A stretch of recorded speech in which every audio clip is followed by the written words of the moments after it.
the kickoff to Week 16, a big-time AFC West contest between Sean Payton's 9-5 Denver Broncos and the 8-6 Jim Harbaugh coached Los Angeles Chargers. Pregame show starts at 7 p.m. Eastern Time with a cavalcade of stars, including these two gentlemen sitting here together in studio from the Fitz and Whit podcast as well.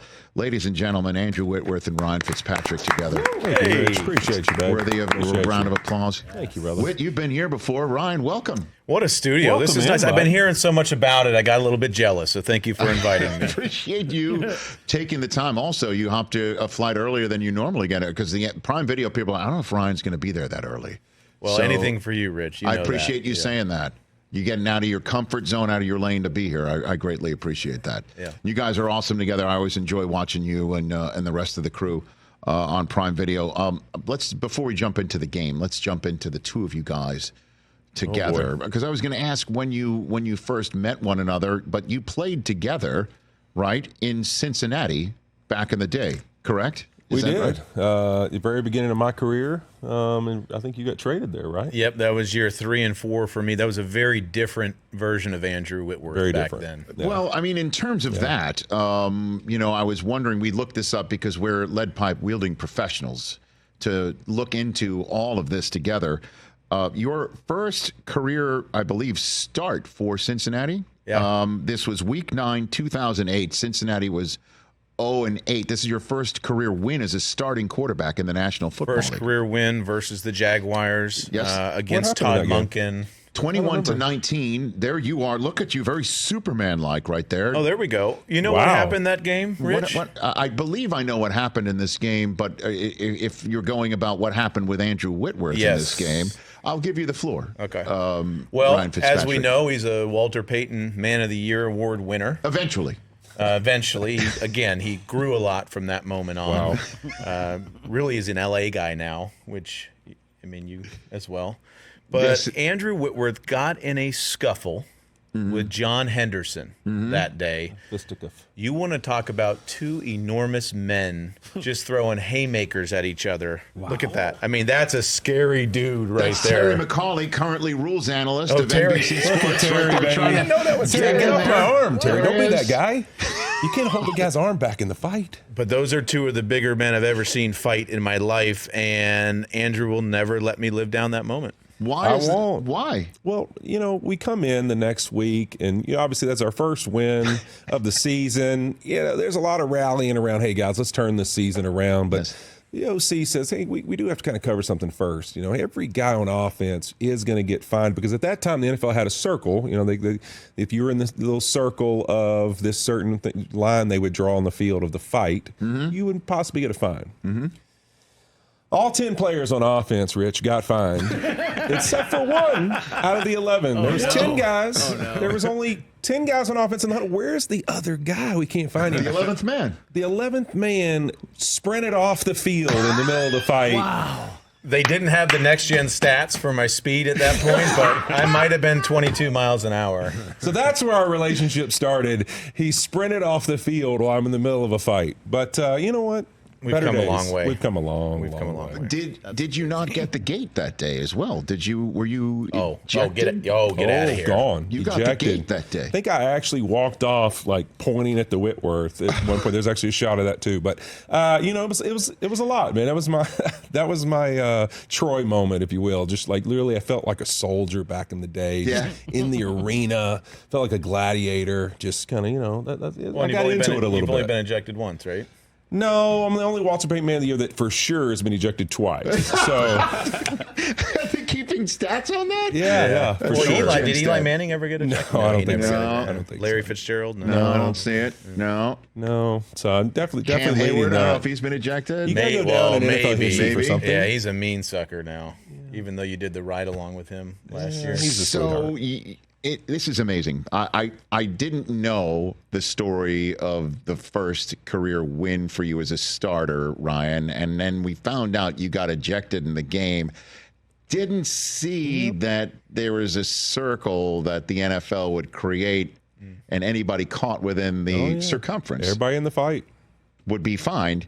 and you did not get fined because you went. Maybe that's the photograph of you diving head first. Maybe you were diving head first out of the. I think that's pretty close. That's you leaving the circle, right? That's him leaving the fight right there. Yep. Unfreaking believable. How big's that wristband? Lord. No thigh pads back then either. None at all. Man, oh man, oh man. How many teams did you play for, Ryan Fitzpatrick? How many? 9. Teams? 9 teams. And I will just give a shout out to my former teams because this last week, 7-2. We went 7-2. Wow. And So did Maisie. yeah, well, and the 2 losses were teams that I played for that played against teams that I played for. So 7-2 was the best we could have done. That's the best. Oh, right. Yeah. Well, Miami played Houston. Miami played Houston and then Tennessee and Cincy. Right. That's So amazing. there you go. So you knew you were going to come out with a loss, or Yeah, a at tie, least 2 of them. yeah. Exactly that. But the other 5 Huge. undefeated. I mean, you got good odds when you got. You got 9 teams. good odds, right? I went 2-0 this weekend, but nobody cares. I played for both those teams. So. That is so funny. And so many people, Ryan, wait their turn in the league. Sit on a bench.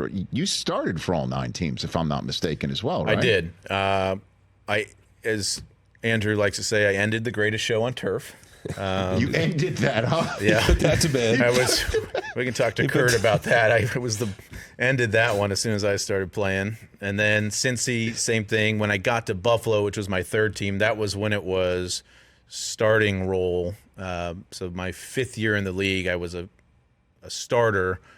Took a few steps back on different teams, but for the most part, towards the tail end of my career, I was signing places to be a bridge starter, knowing that I have a role and be able to play. When you walked into a locker room, did the starting quarterback go, "Oh no"? It became that for a while because I mean we've got a lot of Jake Locker had a couple. He had I think Liz Frank and a hip injury. Trent Edwards had some injury stuff. Carson Palmer, who was never hurt. Yep. Mark Bolger, Geno Smith with the broken jaw. There was a string there for a while. Wow, it was not.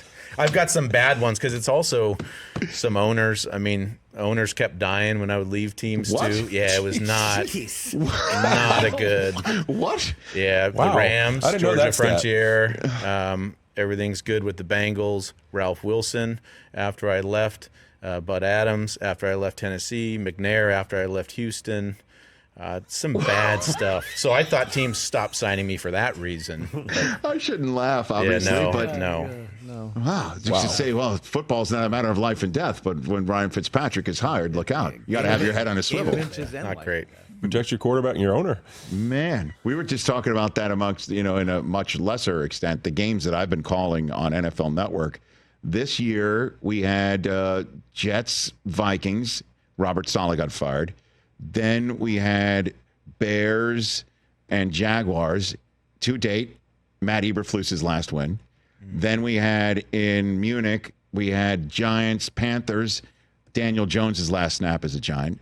Last year, we had Broncos, Patriots. Turned out to be Bill Belichick's last win as a head coach. Wow. Now we got Rams and Cardinals in a couple Saturdays. People got to have their head in a swivel when they come walking in there. You know what I mean? The rich curse. Yikes. I don't know. So I know how you feel. Yeah. Okay, but it's wild as well, Ryan. We invoked your name the other day after the Bills came up with that win against the Lions, trying to figure out where does that win for the Bills against the Lions rank in terms of regular season wins for Buffalo in this century even, right? Yeah.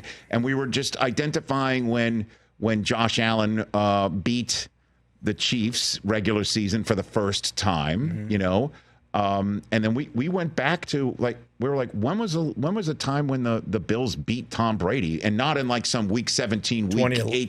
2011. We pegged that game. You and Fred Jackson, right? We pegged that game. Yeah, that was probably the most special moment I had in that building after the win, to see how much it meant to the fans, because Tom owned the Bills obviously forever for his whole career. Right. I don't know what the streak was at that point, but it was a wild game. He threw 4 interceptions. It was back and forth with a field goal by Ryan Lindell with no time on the clock to win it. And just the appreciation of those fans for what happened that day was a pretty cool moment. Right. And so because we're wondering where – there it is. That's you in that moment right there. Guy. No beard on that day. Yeah, wow. Fitzmagic at its zenith for Western New York. Because again, there had been wins against Brady, but he was basically taking a snap or two and then departing so he wasn't hurt for the playoffs.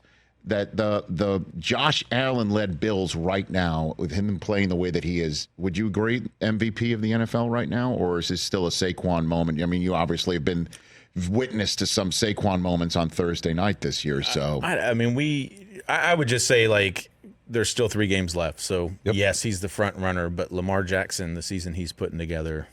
Yeah, I wonder if you took the stretches of what Lamar's had this season and Josh's, if they just were at different times. Like if right now was kind of Lamar's best stretch and Josh's was earlier in the season, if we'd be saying the same thing. Because the numbers and statistics are kind of lean towards Lamar, actually. But Josh's just last the team 2 record games against the Rams and that Historic. loss. Yeah, and I think they're huge moments. But you look at it, I mean, Lamar can't win a game if they don't score 24 points. So, like, Josh hasn't had to do that this year. They've had some games early in the season especially where he wasn't throwing for many yards, and they were winning a lot of games a lot of different ways. Which then it points to, like, well, his stats aren't inflated because they were ahead in those games. So, Right. the Joe Burrow, he wasn't having to come from behind all the time. But, Lamar still has some huge games. They're still trying to win the AFC North. They're playing Pittsburgh, who, that's been a thorn in his side his whole career. So he's still going to have some big moments coming up here. So I still think Josh is the front runner, but he's going to have to earn it the last 3 weeks. Well, I mean, his last 3 games are 2 against New England, wrapped around a home date with the Jets. Yeah. So he's he'll I'm probably, still a Saquon guy, though. You are? So. Oh, yeah. Come on. Why MVP. is that? I know why, but I'll give you the floor on it. I think because to me, it's obviously we always talk about the quarterback position, and really that's really where it always leans. But to me, if you look at this Philadelphia team and what they've been built on this entire season and the way they've had to lean on him to win games, he has continued to show up and produce and be the guy they need. Now, obviously last week, going to be one of the biggest, toughest tests for him to have a great game. I think that would have been his opportunity if he had a huge game against the Steelers, yardage-wise, to really put himself at the top for the rest of the season. He's going to have to do something special in the next week or two to get it back in there. But I just think his impact and really what he's been for that team, when you talk about the most valuable player, they have struggled some throwing the football at times this season, and they're playing great defense. But running the football has been how they've really beat people, and it's been their identity and their mentality. Maybe he should have in his locker when he was being interviewed after the game saying they had a running problem there. Then he... Then give him the ball over, He just got 60 yards. He just got 60 more. yards. Hurts keeps vulturing him on the 1 yard line, man. I mean, there's gosh, a how running many problem touchdowns around does he here. have? Isn't it amazing how that happens, though? A.J. Brown slips it out there, 100-yard gain. I imagine you've been in that situation before where I've never had receivers complaining about getting the ball. and you would never feed them or feed them over and over and over. The next game. Yeah. Because that's what just happened, right? Didn't we just see that? It is, and he's happy now. And look, for them to win a Super Bowl, A.J. Brown's going to have to be a big part of that. They're going to have to, you see how much he changed Jalen Hurts' career when he got there. Right. You see how much he changed the Eagles' passing game when he got there. That version where they're running the ball and equally balanced and throwing the ball is what's going to take. I think it tells you how good they are. Yeah. That's how freaking good they are. A.J. Brown can say, I want the ball more, and then go play one of the best teams in the NFL this season, and then say, all right, we'll give you the ball more, and we'll win that way. But I don't blame you for saying Saquon, man, because how many times are you sitting up there on the Prime Video set, or I'm sitting on NFL Network or at this chair, and you on your pod, and you're talking about red zone problems for teams, and that's the problem, and it's all coming down to the red zone, and you got a guy who runs through the red zone into the end zone, so you don't have red zone problems because either he runs through it and into the end zone, or he takes it down to the one, and the tush push takes it the rest of the way. That is huge. What he did against the Rams on that Sunday night. And then also, too, I mean, on top of it, what he's doing for his new team after he left one of Philadelphia's blood rivals. I keep using that term these days, but it is the truth. You were on your post-game set after he beat Washington, and the fans in Philadelphia were chanting, "Thank you, Giants." Oh, yeah. During your post, right? Among other things, yeah. That was a couple things they were chanting, that's for sure. But, yeah, I mean, you look at him, you look at Josh Jacobs, you look at Derrick Henry, it's wild to me that three guys who are at the top of the running backs this season all basically either shipped out or allowed to leave by the teams they were at the year before. I think those guys have probably changed the importance of running backs. We just a couple years ago, I remember being here and we're talking about, these running backs and how they're struggling to get paid and what's going on. Nobody wants them. I think this has probably completely changed the landscape of the next couple of years and what an importance they're going to be to teams. And Aaron Jones, another name, and Joe Mixon, another name. I mean, there's 5 guys where you're just looking at it but I'll say this about Saquon. These are the best athletes in the world playing this game, and the amount of jaw-dropping moments guys have watching him on a football field is absolutely insane. I mean, that's how talented this guy is. Yeah, I think I forget it was it was against Jacksonville, obviously, but there's videos somebody in the stands in Philadelphia took of this moment right here of him jumping backwards, leaping backwards, and the shot was from the front row in the link, and so you could see in the foreground the reaction of the Eagles teammates. Yeah, I think that's always a great sign when your teammates are that way. And they were doing exactly what you're talking about, Ryan. Yeah. Like they were just like. Yeah, you see them all they're all popping up, different places, moving, jumping around, reacting. Jordan Davis, I think, turned around, just shook his head and walked the other way. I can't believe it's a similar reaction to maybe the first time you ran the 40. That's true. Just with all your people saying, wow, absolutely, I had no idea. Or potentially, there's no video of it of you running away from the fight on your first day. We just have the still photo. Starting quarterback. Man, you guys just throwing shots at each other. Okay. I love this. This is great. I'll stand in right between this. I got you. I'll break the fight up now. Now that I'm a Walter Payton Man of the Year, I will break the fight You're up. a very fighting, peaceful guys. man. No fighting. We don't need Terry McAuliffe to grab your arm. Stay out of this, Terry. Fantastic. Back here on the program, we're looking at all the other shows that are going on at once. And Ryan Fitzpatrick, you were looking at Pete Thamel on ESPN talking about how the Ivy League's going to participate in the college football playoffs starting in 2025. That's a big deal. That's a big deal. Never thought we'd see the day. I did go to Harvard. He went to Harvard. If you didn't know that already. Did you know now, that, Rich, Chris? my senior year. 5 minutes, I'll tell you again. My senior year, we were 10-0. Yeah. And the season just ends. We finished, I think, in the top 10 or 12. So you'd have been in the line for college football playoff that year if there was one. Would have had a shot. FCS. Oh, so it's not like. No, Rich. No. It's not. Yeah. No, this is. Okay, let's not get carried away. Let's not get carried away. Like, hey, Harvard. And we would have been glad to host him. Saying, we would have been glad to host him in Death Valley.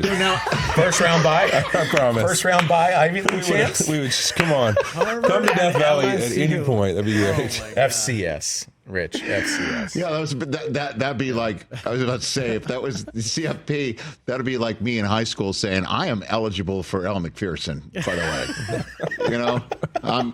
I'm eligible for L. Yeah, let's not get carried away. Okay. FCS. We'll take that one. We will take that first round matchup. You know what? Skip the bye. You just shoved him right over. Oh, my God. What would the line have been on that game? Like Harvard at LSU. Not the offensive line you're talking about. You're talking about the line. Like the spread.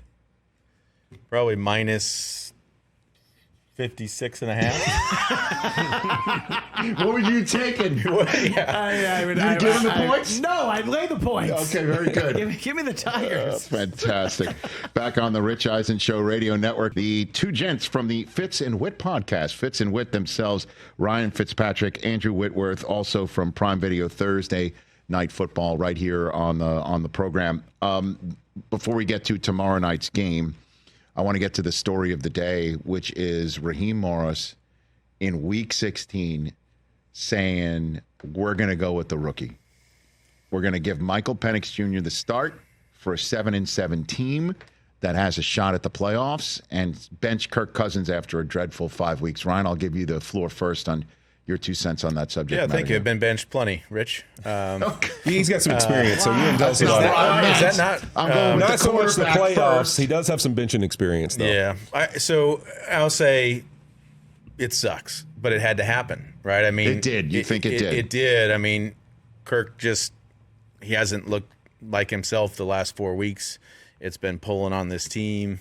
It's a move where they want to try to get into the playoffs, and they see this as the best path forward. From reports of what we've been hearing with Penix in practice and, his arm and the way that he's played, the way that he looks like he's commanding the huddle, they've got so much skill on that team on offense. So for them not to be able to produce, and unfortunately for Kirk to not play very well, he hasn't lived up to his standard. I'm sure that he's accepting of it because of the way he's played the last 4 games. What do you think? Yeah, I mean, I think it had to happen, but it's kind of one of those things. If you remember, he started the season, people were a little in question of what was going on with Kirk and kind of, the first couple games, and then we had their game. 500 yards. 500. And we even before that game, we're having that conversation of like, man, he doesn't look himself a little bit, like what happens if this continues? Like, when will you start having these conversations? Because the thing and we know this from practices, is that a lot of times when you got the starters out there working with the groups playing in the game, and then you got your backup or your rookie quarterback who's there and he's on scout team or in practice he's throwing routes to guys on air, the teammates, they kind of guys in the locker room know. They look at each other. They see it and they go, wow, this kid's talented. I mean, you would hear that all the time, actually, from Patriots in training camp the year that Brady eventually got his start. And that starts the buzz, right? And the players are talking about it in the building a little bit, like, man, what about this dude? He can throw it. He's throwing to the receiver some. And it's not anything against Kirk. It's just naturally you're always like, whoa, I'd love to try that car, right? That car looks like it could roll. And so I think that you have a little bit of that. And I can remember before the game talking to Zach Robinson, some of the guys of the staff, obviously being with them in L.A., and I was like, man, how impressive is Penix in practice? And he was like, dude, it is. Wow. Really? And it was like, obviously Kirk's our guy, but we're real excited about the future. So now you get to this part of the year and it's dire time. This is like you're looking for anything that can catapult your team. And that whole team's watched this guy practice all season. I think inevitably you're like, you know what? We got to just take a shot and do it. Raheem Morris spoke to the media, I believe, as you guys were just arriving about a half an hour plus ago. This is what he had to say. The same way we do with all our decisions. Obviously you go in, you evaluate, you talk, you look at the tape, you go through all the process, you go through your next preparation and your daily things that you got to do. Obviously, we got to play better at the position. We want to play better position, and that's what we made the decision to do that last night.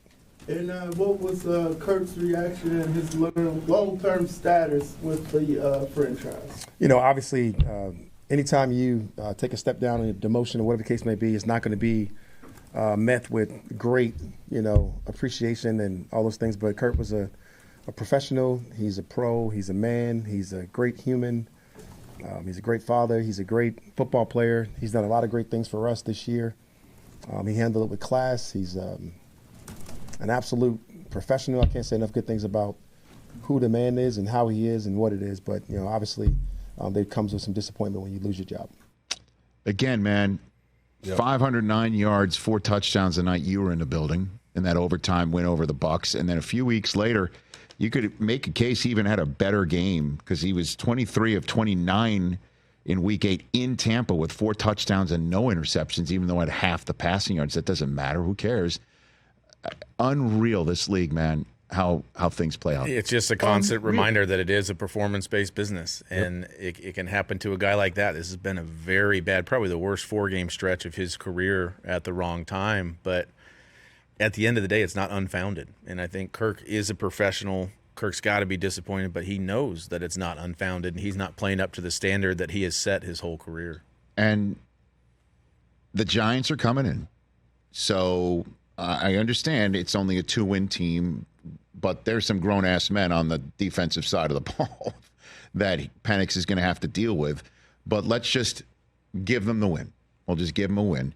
The Eagles and the Commanders have part 2 going down for them in D.C. If the Eagles win that game, let's just throw that out there, which is a feasible result, obviously, right? Then the Sunday nighter that NBC just flexed into, Penix at Jaden Daniels, would be for a playoff spot. Yeah. So the path is there. I mean, it's very real. The question is how do you think it's going to play out? How real is it? I think what'll be interesting is some of the limitations that obviously showed up early in the season and kind of all year long you're asking for. Kirk Cousins has always been successful in play action and really evolving in that game. Why haven't we seen it with Zach Robinson and him? And Zach Robinson comes from Sean McVay and that whole philosophy on offense, right? It's what Michael Penix was amazing at in college. In college, he's one of the highest percentage play action quarterbacks. Like, right, that was what he was. He was great at it. So he's got obviously the arm strength and the ability. Will you start to see some of the under center play action, rollouts, all that become alive in this game? I think it's to me now, Zach Robinson, all right, you've had some things happen throughout the year. Obviously Kirk hasn't seemed like his best, but can you unlock really this offense and its potential with all the capabilities that Penix has? I think that's what's going to be exciting to see is it something that maybe not only Penix plays well, but this offense can unlock some of the pieces it has, because they've got plenty of skill talent. Yeah. I mean, you play action with Bijan, I think that's going to work. Right? Yeah. He's had an amazing season. He's playing great. You kind of thought you'd see with Zach Robinson coming, like Drake London, some of these guys become like your Cooper Kupp and kind of take on some of those roles, and it just hasn't been the consistency of what you'd want to see. But I think it's going to be interesting to see with Penix, is he bring an element that kind of unlocks a part of this offense. Yeah, and Mooney, another guy that's had a great year, and I think he was stuck in Chicago for a while, so to get here, to have a quarterback that's throwing in the ball, like, he's been unlocked a little bit too. So the skill position talent on this team is there. We didn't even mention Kyle Pitts. Yeah, I mean, they have the horses. Yeah. The question is, can the rookie I'll give you this stat as well. I've mentioned it a couple times, but I'll say it again. In the history of the NFL, you take a look at rookie quarterbacks who make multiple starts and lead their team to the playoffs after his first start happens in week 10 or later for a team that's at 500 or below. I know that's a very small subset here, okay? That's still relevant, though. It's never happened. Okay. They're asking him to do something nobody's ever done. And based also off of the way he was born into the league, I've never seen anything like this. I've been around this thing for 22 years. I was about to say, how many teams have drafted a guy in the top 10 and then paid a quarterback they already had at the same time? Right. I don't know how many times that's been done either. So it's crazy. I don't recall this whole journey from draft night in Detroit in late April to mid-December right now. It's unreal. Can't make it up. It's truly amazing. Let's talk about your Thursday night football game, because you're going to see Bo Nix coming in. And he could be a playoff quarterback right now. I'd be hard pressed to see how a 6-8 team right now could somehow overcome a 9-5 team right now. But what do you think of the Broncos coming into this game? We got to see them earlier, and it was. Oh, that's right. This is a flex game. Yes, That's right. this one got flexed into the first ever Thursday. So they had first to ever. agree to take another road game on Thursday night, which they did, and I know that Whit is very thankful. As long as a lot of the Amazon people that are based in California and LA here, but it was funny watching him in our first game. He was kind of all over the place, kind of what you'd expect from a rookie. He's running around. He missed some throws. That was at New Orleans. It was New Orleans. Which is a boat race game, right? Oh, yeah. They ended up winning the game, but it seemed like what you'd expect out of a rookie quarterback. You could see the competitiveness. You could see the fire, but there was just some mistakes, and they didn't end up catching up to him in that game. After that game, he went on an absolute tear, and then the last few weeks, the turnovers have crept back in. We've got 5 picks in the last 2 weeks. But there's not a better situation, I think, coaching-wise, with a coordinator that's going to be able to handle a rookie quarterback like Bo Nix than what he has with Sean Payton. He's really benefited from that, and their defense is playing great right now. And a great defense. Yes. I mean, if you're a rookie quarterback and you want to play, I think Sean Payton and a great defense is probably the best ideal scenario you can have. I mean, but watching them on tape, you obviously see that the things that kind of miss yet still is like the running game. Like you'd really expect a Sean Payton team, really the identity he loves to have, right? Them be able to run it better. And it's funny, we talked about those running backs that just left teams. Like it's like watching their offense, you miss like Alvin Kamara and the Saints offense. Like you can tell Sean doesn't have that guy yet. Like he's always been amazing at setting up screens and finding ways to get back the ball. And he loves having those really athletic backs that can do it all. And he just doesn't quite have that yet, but you can still see how good of a play caller he is. There's a lot of plays that Bo Nix hits, and he does a great job because he has the ability, but you can tell, like, man, they schemed this one up. It's a great call by Sean, and Bo does a great job executing it. So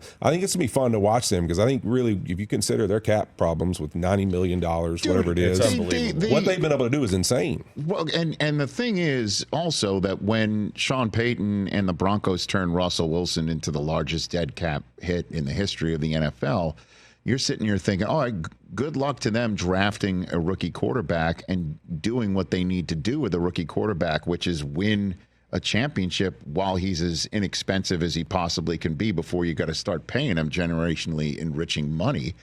Good luck doing that when you're kind of paying the quarterback position, maybe not the kid, that generationally enriching money when you're talking about the dead cap. And here they are with 9 wins going to make the playoffs. Well, and getting rid of some of the pillars they had on defense, too. Right. And they've completely remade their defense in such a short amount of time. But I still remember us talking after that game and me kind of shaking my head about Bo Nix, thinking, this was Sean Payton's guy. Like, what does he see in Bo Nix that I am not seeing? You know, because it wasn't a great game for him.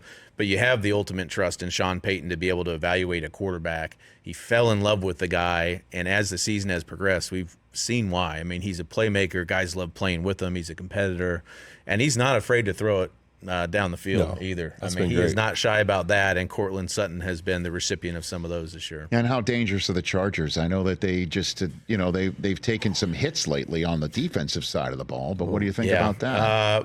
I mean, last week was rough for them, and I think the defense is going to respond to what happened last week versus the Bucs. So? I do. Potentially Perriman's coming back, which will be big, but they beat the Broncos earlier this season. They've been, points-wise, they've been the best defense in the NFL this year, but it's like this Harbaugh-led team where they come in with a different attitude, which is physical. It's tough, and that's not just on defense. That's what they're trying to do on the offensive side of the ball too. The concern that I have on the offensive side of the ball is since J.K. Dobbins got hurt, totally different. The run game has been non-existent. And so, can they, in the last 4, they're sitting at 7-3, he gets hurt in the Baltimore game. They've got their last 4 games are 1-3, 23 points, 17, 17, 17. They can't get over the hump. They can't get things going. That's what I want to see more out of Justin Herbert in these last 3 games. Does this their co-tenants, if you will, the owners of SoFi as well, the Rams, it kind of feels Super Bowl season-ish, similar. Like, and I know last year they went out. They started poorly, and then they made the playoffs, and then got one and done. So, but that was as a wild card team. Making the playoffs this time around, they'd win the division. Is the way it looks. But it kind of, I don't know, man. It kind of feels like something's happening with the Rams. They are definitely. I mean, it's obviously the healthiest they've been all year. We say this every year. When you look at the end of the season, we can talk all year long all we want. Just start looking for the healthiest teams that are playing well, and they're going to have the most success, and that's just the truth. So you start looking at these rosters and these teams, and eventually the war of attrition of just losing guys, it comes to haunt guys at the end of the season, and so teams struggle. But you look at the Lions too, right? In that respect, the Lions. Right? I mean, it's been crazy, right? But you look at this Rams team. Really, in the last 3 weeks, they've had their offensive line back that they originally planned to start the season with. Didn't take a single week that they had all starting 5 until week 13 and 14. So it's pretty crazy to think that they finally reached this point. Obviously, when Puka and Cooper and everybody were back and healthy, this offense has taken off since then. And then a really young defense that has a lot of great pass rushers. I mean, that's really, in the secondary they've struggled. But if they can get after a team up front and they're playing a team at home as a division winner, they got a chance to win a playoff game, and they can run the football. Kyron Williams, Blake Corum's come along. They've kind of adjusted how they run the football. I mean, I think they really, to me, have a physical identity to themselves, running the football, throwing with Matthew Stafford out of play action. And Puka has, I think, obviously had a great rookie year. I think this year he's really cemented, like, a lot of guys around the league are like, wow, we respect the shit out of that guy. Have you met Puka? I have. He's a delight. He came on our desk. I had no idea. Best interview I think we've ever had. Last year, we had him at the Super Bowl. Okay, and this was after the season that he had, and he played in that Lions game, and we all know in the wild card game. And I just remember started watching the game, and I'm thinking to myself at the start, I'm like, "Where's Puka? He's not out there." And I'm like, "Wait a minute, it's number 17, but where's the hair coming out the back of the helmet?" And I asked him, because I realized, you know why the hair wasn't coming out the back of his helmet? Because he wore one of those cold weather balaclava things. And I'm like, were you cold inside? He said he didn't know the Lions played indoors. He thought when he was going to Detroit. I didn't know, Coach. I didn't know. He wore football is life. Cold weather gear. Yeah. To inside. Like, I'm like, when you warmed up, like, didn't you look up and see like a roof? He doesn't know the division. So he doesn't know any of that. He took the cold weather gear off after the first series. I mean, Dude, he's look good at at the football, first- though. He is really good at That's what I'm football. And he saying. knows He's football. on his own planet, but it's an amazing planet. Yeah, Yes. so I've met him, and he's awesome. Yeah, to quote Tony, I think he always says, "Oh, to be that free." I mean, Puka is one of those people like, Right. "Oh, to be that free." Like, he just is enjoying life, loving life every day. I joked with them before he came on the set. I was like, "I can't wait for y'all to talk to this guy because he is literally like football is life. Yeah, he's like from- that is him. Like he is from the show, the Ted Lasso show. That is He's straight him." out of And him. he sat on the desk, and you're just like in love with everything he has to say. His whole entire aura, energy is unbelievable. And he may be the best receiver in the NFL. Yeah, the versatility. I know I mean, what he's I'm listed saying, at 215. I don't think he's Yeah, 215. no. He's a tough guy to tackle. I mean, we had them in the Niners last week. Debo-like in terms of trying to hit his thighs and tackle him, and it's just not happening. He's running through tackles. He's physical. He runs the ball. The amazing catches that he's been making. The one he lately. had against the Bills on the sideline. There it Crazy. is. Mike Hoskins knew I was going to bring it up. That one right there was amazing. And then obviously Last week in the rain. right? Yeah. Where it was a points challenge game. Yeah, the helmet catch. Yeah.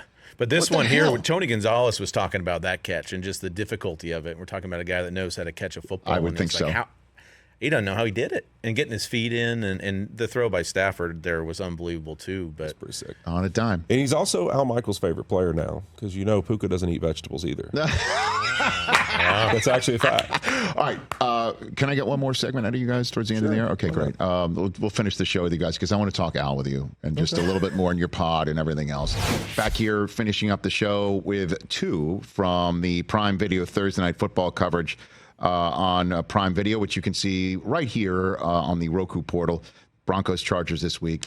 I did Thursday night for many, many a moon, and you know a lot of the people I know, and I know a lot of the people you know.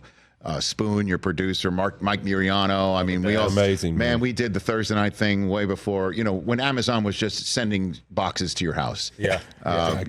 And selling books when they were just selling books. that's all it was, right? Back in the day when we were starting to do this. But the reason why I bring this up is I did it after NFL Network's exclusivity ended and we started doing it with other television partners. I did it for a couple years on NBC and hung around Al Michaels, and I've known him forever and a day, even from way before when NFL Network started.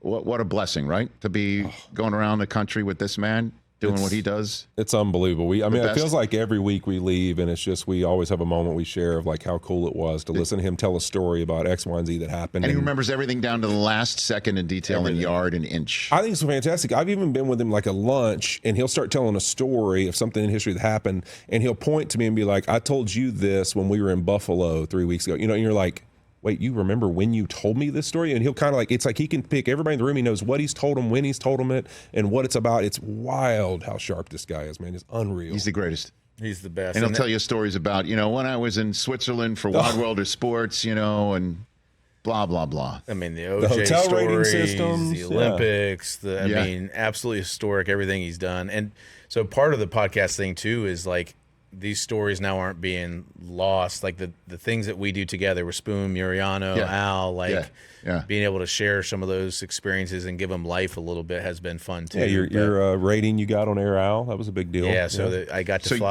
fly back. Air He got Al. invited. Air He Al, got yeah. invited. Is he rating people for Air? No, I gave him a rating. He Whit's failed. on there much more than I am because I'm not flying You're not out of LA, He doesn't LA. understand but the etiquette, Rich. I didn't do great. No, He didn't do a good job. What happened?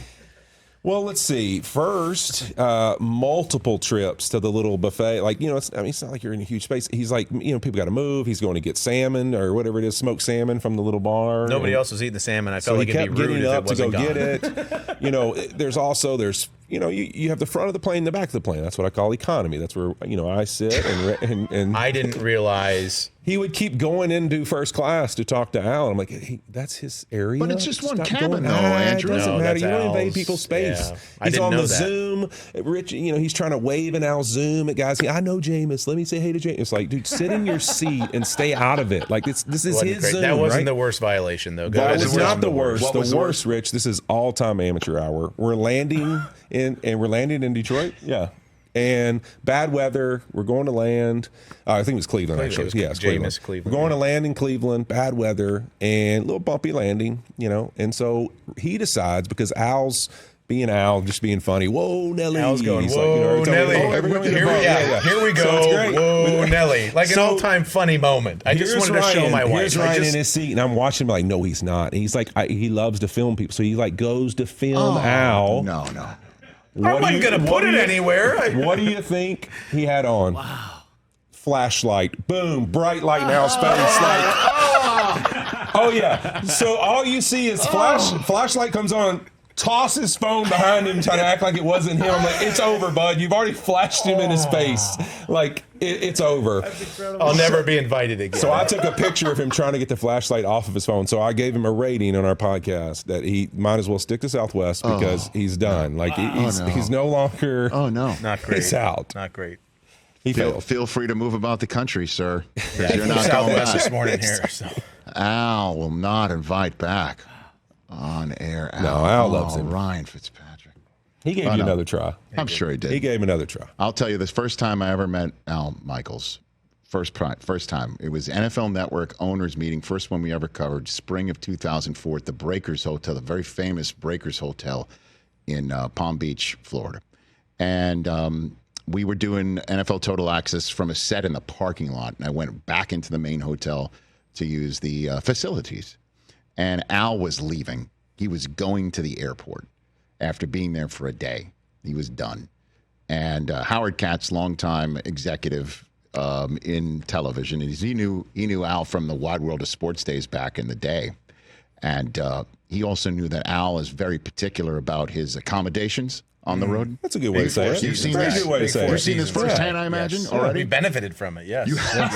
Yes, very much so. So you get We're upgraded. very grateful. You've gotten upgraded in terms of places in which you've stayed. Okay, very good. So he's very particular. I stayed in none of these places as Cincinnati Bengal. I can assure you that. As a player, you're staying in better places as a broadcaster than a player? There's no doubt about that. We were at the Radisson, I think. Fantastic. There's a key phrase there, as a Cincinnati Bengal. Oh, there's also too? Okay, you very got good. that. I appreciate you pointing all that out. Yeah. So Howard Katz says to Al, as he's getting in his courtesy car in the back seat, he says to him, Al, what'd you think of the Breakers, which is a beautiful spot? Al says, 2.5 seasons. Get in the car, close the door, and zooms off to the airport. And I'm like, that's the coolest thing I've ever seen in my entire life. Yeah. And I've, got the chance to be able to tell Al within about a calendar year. I'm like, first time I ever met you. Coolest thing ever. But you've heard him say that radio We have system? heard that. We have Yeah, heard he's that recycled that many a one, time. but it's a good one. Yeah, I don't know why Four Seasons has anyone else on anything they ever do than Al Michaels. He is their biggest advocate. Ever. I mean, he should be on every commercial they ever have. Fantastic. And him and Kirk are just a great listen. T-Man in the truck and the whole crew. You guys are killing it. And I really appreciate you spending an hour here coming in. Yeah, thank I you, appreciate that. Say hi to everybody there back at the shop. Fantastic. And so Broncos, Chargers. Then by the way, Al was the first guy I texted as soon as I heard that he flexed into a Los Angeles game on Thursday night. Fired up. I wished him congratulations. There's nobody happier than he was. I bet so. And then your finale is Seattle at Chicago. Yep. Well, Seattle may need that one. One would It think. might be a big game for them. Unless the Rams just keep on keeping on, man. Yeah, Seattle's the Minnesota first, so this might be a real important game for All them. right. With a minute to go, most dangerous team in the National Football League is? Man, I think we're going to differ on this one. I know who he's going to pick. I'm going to say the Philadelphia Eagles. Okay. And you choosing the Bills? Yeah, I'm choosing the Bills, but can I also have a sub choice You here? may have a sub-choice. that nobody really talks about. The Green Bay Packers. Oh, yeah. I've been on this kick for a long time. You I have. think they I'll are give him credit so on that one. damn talented, and it's all going to come down to can Jordan Love do it, which I'm not convinced that he can. I've seen it in spurts, Yes. but they are so good. They hit Seattle in the mouth. I mean, they took the ball and with bad Yes. intentions, and Josh I love Jacobs him. was that bad intention.